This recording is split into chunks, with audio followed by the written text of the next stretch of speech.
Hey folks, welcome back to Only Best Fancy Novels. My name is Robin, and today I want to talk about Fall of Kings, the final book in the trilogy by David Gemmell.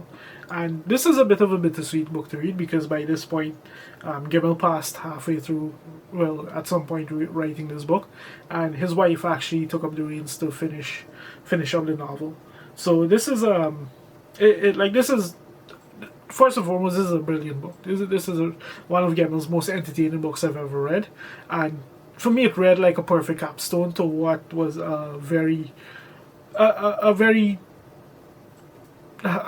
good career. Because Gemmell is one of the best fantasy writers to ever put word to page, and when you read books like these, you see why, you get why.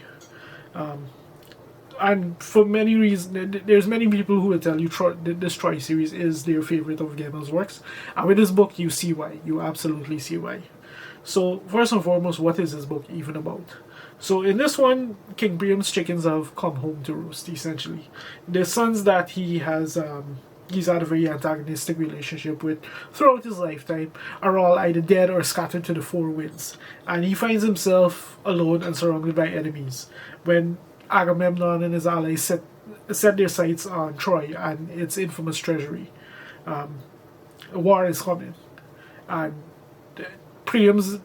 the outlook on Priam's side isn't looking that rosy, you can see. So that's the general gist of what goes on in this book, and it's an absolute banger of a finale because what David and Stella Gemmell do in this book is they take this story you think you know and twist and mold it into something completely different. And as I mentioned in the previous two videos, the way that they do this is through the character of Odysseus, who is presented to us as a very unreliable narrator. So this gives them a full, essentially carte blanche to do whatever they want with this story, because the version that we know as quote-unquote history is completely different. And why? It was written by a man acknowledging the story as an embellisher, as a purveyor of lies and these kind of things. A storyteller. To be clear, he's very much a storyteller in here, but he's known for outrageous and outlandish stories and that kind of thing. So that simple trick allows them to do whatever they want with the story that we think we do, and take it in all new directions that we aren't prepared to deal with, and that's exactly what they do for the most part. So this book, obviously, as the finale to the series, it brings the entire thing to a close. It brings all the threads that we've been following to a close, the characters that we've been following to date. We see how their stories end, for better, for worse, and these kind of things. And I can't talk about this book without talking, of course, of the of Helicane and Andromache. Like, we finally get there. We finally get some sort of a resolution when it comes to the romantic entanglement that they've had over the course of the previous two books, like what direction that goes in. We also get of Helicane kind of grappling with his with the kind of person he's become over the course of his life to date, and how that's kind of impacted his life to this point, and how it's going to go from there.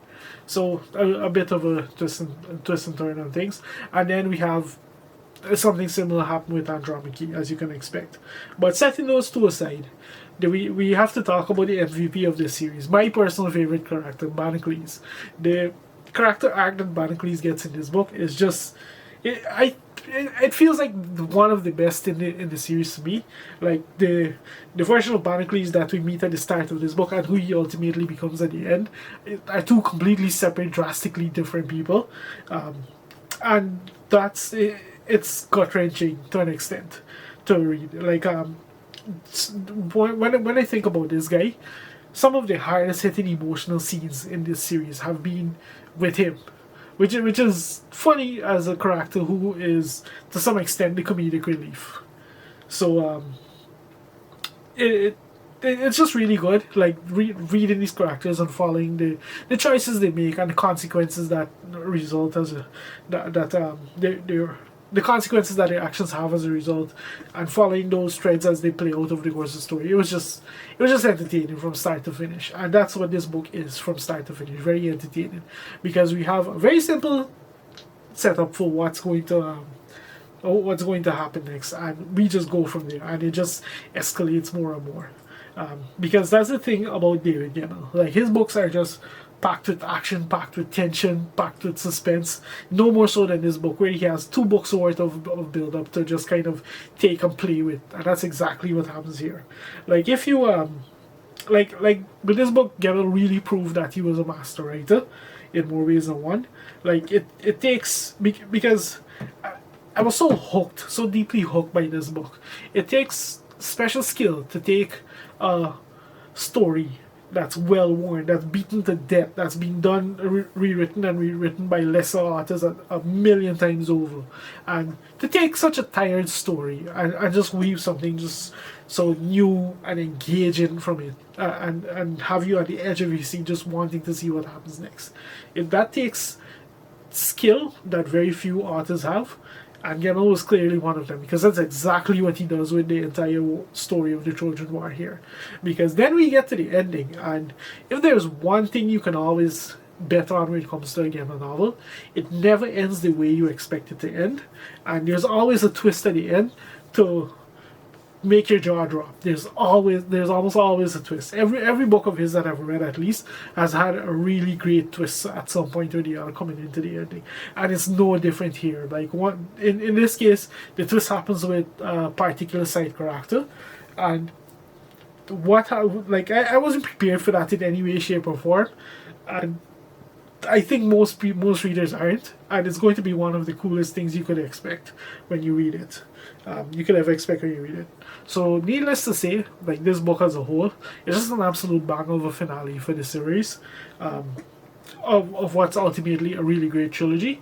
And I think moving forward, whenever I mention to anyone to check out Gemmell's works and that kind of stuff, this absolutely has to be the trilogy to check out, because it is Gemmell at his literal peak of writing.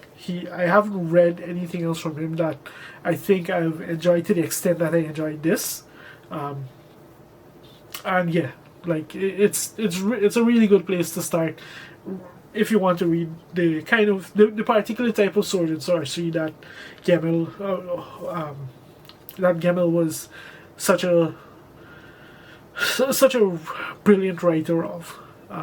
Yeah, that's kind of all I have to say about Fall of Kings. If you've made it this far into the video, thank you very much for watching, and I'll see you next time.